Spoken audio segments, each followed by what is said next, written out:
Salut à toi et bienvenue dans cette série de vidéos où je t'apprends à devenir un véritable dieu en Excel. Dans cette série de vidéos, je vais tout d'abord t'apprendre à créer des formules personnalisées super puissantes en Excel avec l'aide de Copilot, mais je vais aussi t'apprendre d'autres outils très avancés comme Python in Excel, Power Query ou Visual Basic qui vont t'aider à devenir un pro des données et de l'automatisation. Allez, c'est parti. Dans le cours d'aujourd'hui, on va apprendre à créer des formules personnalisées très puissantes, notamment en utilisant Copilot pour accélérer le processus et pour le simplifier. Vous allez voir qu'on va utiliser des fonctions très spécifiques qui nous permettent de créer ces formules personnalisées et on va vraiment venir les remplir grâce à l'aide de Copilot et vous allez voir que celui-ci est plutôt efficace étant donné que les intelligences artificielles sont assez douées pour créer du code et des formules. Et aujourd'hui, les amis, on va venir en aide de Gisèle, qui est une RH dans une entreprise et qui a des problèmes en Excel. On va devoir l'aider parce que Zeus, le dieu d'Excel, est fâché contre elle parce qu'il l'a vu modifier un tableau manuellement à la place d'utiliser une formule personnalisée. En tant que gestionnaire des ressources humaines, Gisèle doit faire la paix de plusieurs magasins qui font partie d'un grand groupe de distribution. Et pour ça, elle reçoit chaque mois des données de la part de chaque directeur de magasin. Et ces données, elle doit les transformer pour pouvoir les importer dans son logiciel de paie. Malheureusement pour elle, elle n'est pas très forte en Excel et jusque-là, elle devait déplacer les colonnes manuellement. Et ça va pas du tout parce que Zeus ne va pas la laisser faire, il n'est pas content du tout. Chaque mois, Gisèle perd un temps fou en modifiant les classeurs Excel qui lui ont été envoyés par les managers de magasins. Ces classeurs Excel contiennent les informations nécessaires pour qu'elle puisse calculer les paies, comme les primes, les heures supplémentaires à payer et ce genre de choses. Voici un exemple de tableau que Gisèle reçoit en fin de mois de la part des managers de magasins. Alors dans ce tableau, vous voyez que la première colonne, c'est le prénom des employés. Ensuite, il y a leur numéro ou leur matricule de salarié. Et enfin, il y a toutes les données qui sont relatives au calcul de paie. Le nombre d'heures supplémentaires qu'il va falloir leur payer, le nombre d'heures de week-end avec les majorations de salaire que ça va entraîner, un éventuel bonus de vente et une éventuelle prime de formation également de 77 euros. S'ils ont suivi une formation, ils reçoivent un petit peu plus d'argent. Et ça, c'est le tableau qu'elle va recevoir, sauf que son logiciel de paie n'accepte pas qu'on importe ces données comme ça, sous cette forme-là. Il va falloir en fait modifier ce tableau pour que on ait un tableau, qui contienne une ligne par code et par personne. C'est-à-dire que pour la première employée, par exemple Marie, on va devoir avoir 3 lignes pour elle. Une ligne où c'est marqué Marie, numéro de salarié, heures supplémentaires 1. Une deuxième ligne Marie, numéro de salarié, heures de week-end et une troisième ligne, Marie, numéro de salarié et prime de formation. Attention, le logiciel de paie ne n'accepte pas qu'il y ait des lignes à zéro, c'est-à-dire qu'on va pas pouvoir avoir pour Marie une ligne qui est Marie, numéro de salarié et puis bonus de vente parce que vous voyez qu'il n'y a rien dans la case. C'est-à-dire que notre formule personnalisée va devoir éliminer les cases où il n'y a pas de données. Et voilà ce que ça donne, visuellement. Vous voyez que pour Marie, on va devoir, transformer ce tableau-là. Ça veut dire que dans un premier temps, on va créer une formule à l'aide de Copilot qui va modifier, le tableau et qui va, en fait, créer des lignes pour chaque code, pour chaque employé. Mais ensuite la ligne, par exemple, bonus de vente pour Marie va devoir être supprimée. Alors très rapidement, on rencontre un problème avec Excel, c'est que j'ai dessiné ici une formule avec des données d'input et une valeur de sortie et la problématique d'Excel, c'est que c'est très facile de changer, l'input des données, c'est-à-dire, d'avoir un impact sur, quelles données on donne à la formule. Par contre, ce qui se passe à l'intérieur de la formule, ça, on ne sait pas le modifier directement et ça nous pose un problème.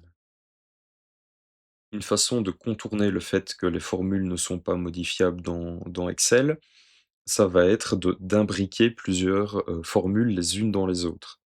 Peut-être que vous le savez ou peut-être que non, mais vous pouvez très bien, comme, dans l'exemple ici, faire la somme et puis dans la formule somme, mettre une condition logique, si par exemple que vous voyez en rouge et donc dans ce cas-là, on voit que notre condition logique, c'est seulement si les valeurs de notre range sont supérieures à 2.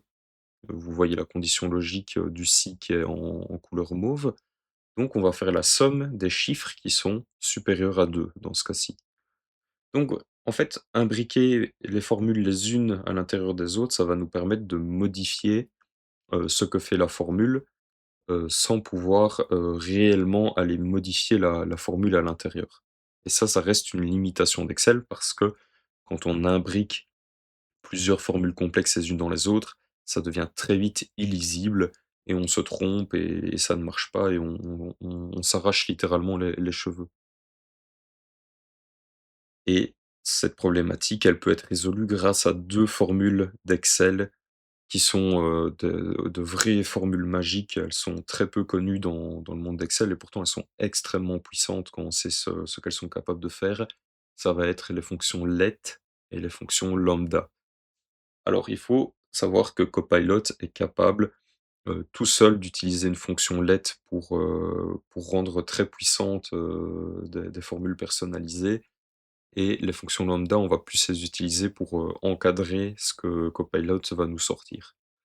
En fait, ce qu'on va demander à Copilot, c'est d'utiliser une fonction let et peut-être même qu'il va le faire de sa propre initiative et d'écrire à l'intérieur de cette fonction let notre formule personnalisée pour que on puisse, disposer d'une formule sur mesure, 100 intégrée à mettre à l'intérieur, de notre classeur Excel pour aider notre amie Gisèle qui a des problèmes avec ses données. Alors, quelle est la différence entre la fonction let et la fonction lambda? La fonction let, c'est une fonction qui va nous permettre de construire des formules personnalisées et de contourner le problème de la complexité des formules imbriquées. Comment est-ce que cette formule nous permet de contourner ce problème? En fait, la fonction let nous permet de déclarer des variables, un peu comme en programmation. Une variable, c'est simplement en fait une zone mémoire dans notre ordinateur qui nous permet de stocker des informations pour pouvoir les réutiliser dans d'autres calculs.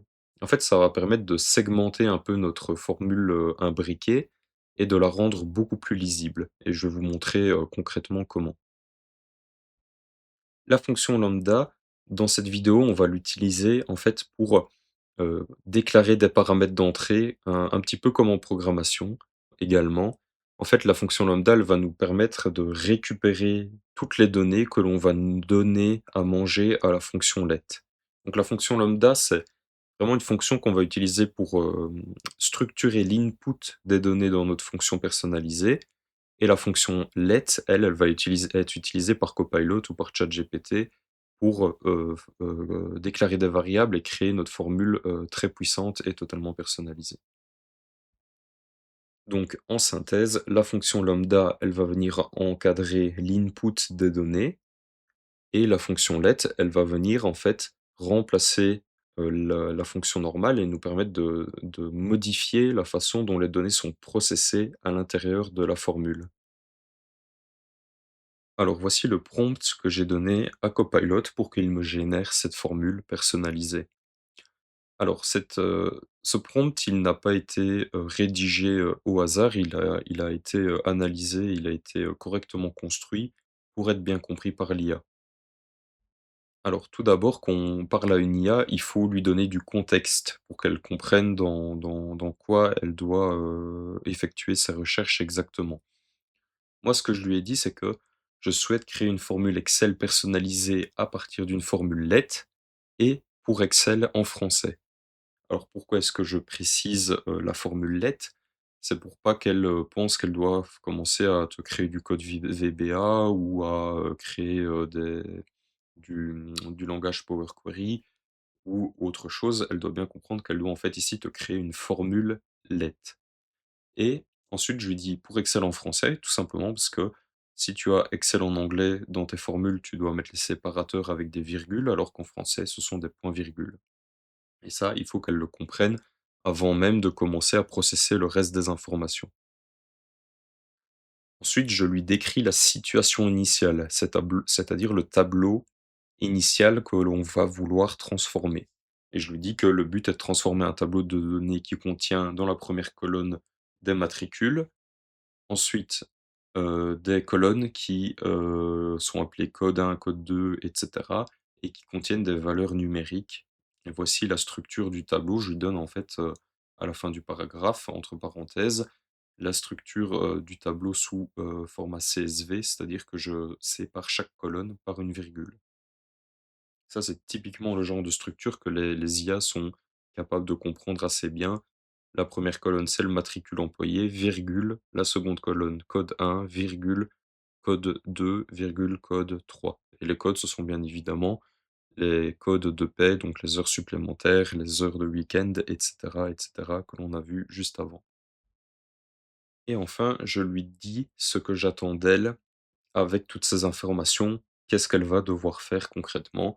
Et je lui dis que elle doit donc générer la formule avec, qui va créer un nouveau tableau avec une ligne pour chaque valeur de code et à gauche de chaque valeur, je veux que soit renseigné le nom du code et le matricule employé qui est relatif hem, à cette ligne du tableau. Voici ce que Copilot m'a répondu. Il me dit: «Pour transformer ton tableau Excel comme tu le décris, c'est-à-dire de passer d'un format large à un format long, tu peux utiliser Power Query ou une formule personnalisée avec VBA. Mais si tu veux une formule Excel simple, voici une méthode en utilisant Excel 365 avec les fonctions let, textsplit, tocall, makeArray». En fait, vous voyez, 2 tableaux en dessous. En fait, c'est lui qui m'a donné ces tableaux-là. Il m'a donné le tableau initial en mauve et il m'a donné le tableau en couleur jaune en dessous, qui est le tableau final, en fonction de ce que lui a compris de mon texte. Donc il me donne un exemple et il me le montre, et il me dit: «OK, est-ce que c'est bien ça, que tu souhaites?» Et vous voyez qu'il a, visé dans le mille, c'est exactement ça que je souhaite avoir. Alors, petit disclaimer, au moment où j'ai fait cette fonction, Copilot était assez intelligent, il comprenait, directement ce que je lui demandais, et j'ai remarqué que récemment, il a un peu perdu de son intelligence comme si Microsoft l'avait bridé. Copilot est basé sur ChatGPT, donc n'hésitez pas à utiliser directement ChatGPT à la place de Copilot si vous voyez que Copilot a un peu du mal. Évidemment, comme c'est une IA, d'une fois à l'autre, il peut comprendre les choses différemment. Ça reste seulement un modèle statistique très complexe, comment dire? Ce n'est pas quelque chose de magique derrière. Alors, encore une chose, si vous voyez qu'il a un peu de mal, n'hésitez pas à créer plusieurs étapes, c'est-à-dire à l'amener où vous souhaitez qu'il aille, avec plusieurs prompts successifs pour que le prompt de base soit moins complexe. Par exemple, la traduction de la formule en français, vous pouvez tout à fait la reporter après, laissez-le créer la formule en anglais, puis après vous lui demandez de traduire en Excel français. Alors moi, je lui ai répondu, que je ne souhaitais pas, qu'il me fasse, quelque chose au niveau de Power Query ou de VBA, mais qu'il me crée une, formule Excel personnalisée. Étant donné qu'il a bien compris les structures de mes tableaux, il devrait réussir à le faire. Alors ça, c'est la formule, qu'il m'a renvoyée, que vous voyez dans l'encadré blanc. Donc vous voyez bien qu'il a créé une formule let et qu'il a déclaré tout un tas de choses dedans. Ça ressemble presque à du code informatique, c'est assez impressionnant, et à droite, vous voyez le résultat que j'ai obtenu quand j'ai mis ce code à l'intérieur de mon fichier Excel. Alors vous voyez qu'on a bien le matricule des personnes qui apparaît, et par contre après, vous voyez des messages d'erreur, hashtag, non, point d'interrogation, c'est quand, il ne reconnaît pas de formule, donc c'est-à-dire qu'il y a un premier problème dans la formule que Copilot m'a créée. Et ensuite dans la troisième colonne, vous voyez, une erreur hashtag ref, REF. Donc ça veut dire qu'il y a 2 erreurs. Copilot a créé quelque chose, une formule qui globalement au niveau de la structure semble bon, mais on a des petites erreurs, probablement qu'il n'a pas bien converti en français ou quelque chose comme ça, donc on va lui demander de corriger. Vous voyez bien que tous les matricules sont OK, mais que les codes ne sont pas OK et au niveau des valeurs, en fait, les premières valeurs, pour la première personne sont, correctes, mais après il y a une erreur. Donc ce que j'ai fait, c'est que j'ai copié et collé le tableau avec les erreurs, donc je lui ai dit: «Ton code ne fonctionne pas totalement, j'obtiens» et puis je lui ai copié et collé les résultats. Alors il m'a renvoyé une formule. J'ai de nouveau obtenu une erreur, je lui ai dit, je lui ai renvoyé un prompt, donc je lui ai dit: «J'obtiens, un ref pour les valeurs à partir du deuxième matricule», parce que c'est seulement à partir du deuxième matricule qu'on a un problème. Il m'a renvoyé un code que j'ai testé, j'ai obtenu encore une erreur et donc là, je lui ai dit: «J'obtiens toujours la même erreur, concentre-toi avant de proposer une solution correcte». Et là, apparemment, il m'a écouté parce qu'il m'a renvoyé une dernière formule et cette fois-ci, celle-ci fonctionne parfaitement et je vais vous montrer ça, en direct dans Excel également.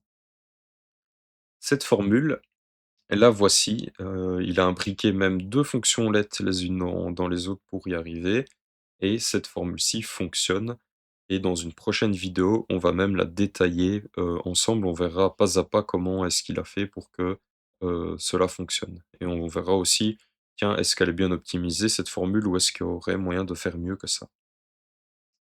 Et ça, c'est le résultat que j'obtiens dans Excel. Donc vous voyez qu'il me met bien les matricules employées, ensuite le titre, du code de paie, donc heures supplémentaires, heures de week-end, bonus de vente et tous les bons montants. Mais par contre, vous voyez qu'il me laisse encore les valeurs à zéro et ça, il va falloir qu'on modifie la formule, qu'on lui demande de rajouter un filtre pour que, les valeurs à zéro disparaissent, étant donné qu'on a dit que notre logiciel de paie n'était pas capable de les importer correctement. Donc si on regarde un petit peu en détail, on voit bien que pour Marie, par exemple, qui a un numéro, de salarié qui finit par 8, 9, eh bien, on a 4 lignes, de numéros salariés qui finissent par 8 et 9. Ensuite, heures supplémentaires, on en a une, heure de week-end, on en a une, bonus de vente, on en a zéro et prime de formation, on a un montant de 77 €, donc c'est parfait. Alors, comment est-ce qu'elle fonctionne cette formule? Eh ben, on a notre tableau, avec toutes les données et vous voyez qu'on doit la coller dans, une cellule et donc ce n'est pas encore une formule pardon, qui est totalement intégrée. Il va toujours falloir rajouter la formule lambda qui va nous permettre d'en créer, une formule presque native. Elle va être affichée en fait comme une, formule native avec un nom, totalement custom qu'on va lui donner. Vous voyez que la formule qu'il a créée, elle prend 2 paramètres en entrée qui sont 2 ranges, 2 champs de données. Il y a d'abord le champ bleu qui sont les données, c'est-à-dire les valeurs de code et ensuite il demande les en-têtes et donc le champ rouge va être en fait toutes les en-têtes de notre tableau. Alors nous voici en live dans Excel où on va pouvoir tester notre, formule, toute neuve. J'ai juste demandé à Copilot de rajouter une ligne dans notre formule pour supprimer les valeurs à zéro et je lui ai également demandé de rajouter une colonne plutôt, avec la date, du dernier jour du mois en cours pour que le logiciel de paie sache bien à quel mois, à quelle fiche de paie ou la fiche de quel mois en tout cas se rapporte, le code de paie qu'on va, uploader dans le logiciel. Donc je colle ma formule ici et vous voyez qu'au niveau des données, je dois bien choisir mon encadrement, de données ici. Au niveau des en-têtes, je dois bien choisir les en-têtes de mon tableau et voici, j'appuie sur enter et vous voyez qu'il génère automatiquement un tableau qui va être, importable au sein du logiciel de paie. Alors ici, c'est la date, du dernier jour du mois en cours, que je mets en format date. Il y est déjà, je pense. On pourrait le mettre en date longue, mais je vais le laisser en date courte. Vous voyez ici qu'on a le montant ou le nombre pour chaque code, l'intitulé du code et le matricule de la personne. Et vous voyez ici que pour Marie, le bonus de vente a disparu étant donné que c'était une valeur qui était égale à zéro et que dans notre nouvelle formule, que Copilot nous a fait, on lui a demandé de supprimer les lignes à zéro Dans la prochaine vidéo, je vous détaillerai toute cette formule, pas à pas pour que vous compreniez comment elle fonctionne. Alors, vous remarquez qu'il y a quand même un problème, c'est qu'à l'heure actuelle, pour utiliser notre formule, on est obligé à chaque fois de venir, la copier et la coller dans notre classeur, comme ceci et ça on ne sait pas l'appeler comme une fonction native. Moi, j'aimerais bien que ma formule, je puisse l'appeler en faisant égal, somme, par exemple. Vous voyez? Comme ceci, comme une fonction native. Et pour pouvoir faire ça, on va l'imbriquer dans une, formule lambda et on va voir tout de suite comment ça fonctionne. Alors, comment fonctionne une formule lambda? D'abord, vous allez devoir déclarer, des inputs, c'est-à-dire les variables ou les ranges de cellules qui vont servir d'entrée dans votre tableau. Vous avez vu que dans notre formule, on a 2 ranges d'entrée, on a les intitulés de colonnes et les valeurs. Ensuite, à la fin, ce que vous voyez en jaune, c'est une formule personnalisée que l'on a créée à partir de nos inputs. Et donc vous me voyez venir, à la place de multiplier les inputs, on va pouvoir en fait coller notre formule let personnalisée que Copilot nous a créée pour pouvoir en fait avoir des inputs qui viennent se déverser directement dans notre formule let à la place de devoir sélectionner les ranges manuellement à partir de la formule qu'on a collée. Donc concrètement, comment, on va faire ça? Eh bien, on va déclarer notre formule lambda. Notre formule let, dans l'encadré blanc, elle va venir à la place de ce qui est en jaune, de la formule personnalisée en jaune dans la fonction lambda et nos inputs de données, on va les appeler comme on veut. On peut les appeler input-du-bas données et input-du-bas en tête. Et on va venir mettre, remplacer en fait dans la fonction let les ranges, A2, D8 et A1, D1 par, input données et input en tête. Alors comment est-ce qu'on, implémente une fonction lambda concrètement dans Excel? Eh bien simplement vous venez ici dans, la cellule coller votre fonction let et devant vous rajoutez une fonction lambda avec une parenthèse au début et une parenthèse à la fin ici. Et on va d'abord déclarer nos 2 variables. Donc lambda comprend tout de suite que derrière le dernier point virgule que vous mettez, ou virgule si vous êtes en Excel en Excel anglophone, ça va être votre formule personnalisée. Devant la dernière virgule, ça va être à chaque fois vos variables. Donc ça, je vais l'appeler input données et le second ici, on va l'appeler input up en tête et on va venir prendre en fait ces variables que l'on a déclarées et les remplacer au niveau du range ici. Je fais pareil avec input en tête, je le mets à la place du range qui va aller dans la variable en tête. Et voilà, on a une fonction lambda qui englobe notre fonction let. Cette fonction lambda, sa particularité, une fois qu'on l'a copié-collé, c'est qu'on va pouvoir la mettre dans le gestionnaire de noms. Donc si vous allez, je ne sais plus où il est, ici, voilà, dans formule, vous voyez ici une petite étiquette avec gestionnaire de noms. Alors une fois que l'on est dans le gestionnaire des noms, on va pouvoir appuyer sur nouveau. On va appeler notre formule perso. On va supprimer la référence de la feuille et on va dire que ceci fait référence à notre formule personnalisée que l'on vient d'encadrer dans une fonction, lambda et on appuie sur OK. Vous voyez que on a donc maintenant une formule qui s'appelle formule perso. Ça veut dire que si on fait appel à fait égal et qu'on tape formule, on voit que formule perso apparaît comme une fonction native d'Excel. Encore mieux que ça, quand on double-clique dessus, vous voyez que les variables qu'on a déclarées dans la fonction lambda apparaissent ici. On a input données et input en tête. C'est-à-dire que si je sélectionne les données avec input données et que je mets un point virgule ici et que je sélectionne input en tête et que je referme ma formule, elle apparaît comme une formule, standard d'Excel. Vous voyez ici que j'ai même oublié le numéro salarié, c'est pour ça que le tableau est trop petit. Hop,